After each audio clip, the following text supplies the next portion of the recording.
So magandang hapon po sa inyong lahat. So ngayong hapon, alam nyo ba na merong good news dito sa lahat ng mga kababayan nating Bulanon ay dito na sa building na to sa Alturas Mall yung DFA or Department of Foreign Affairs.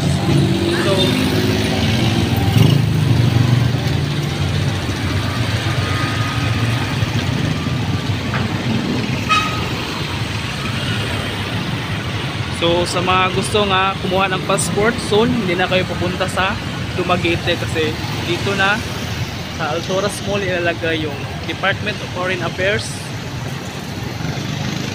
dito sa Alturas Mall. So aabangan lang natin kung saang floor o bill area sa nilagay yung DFA Bohol.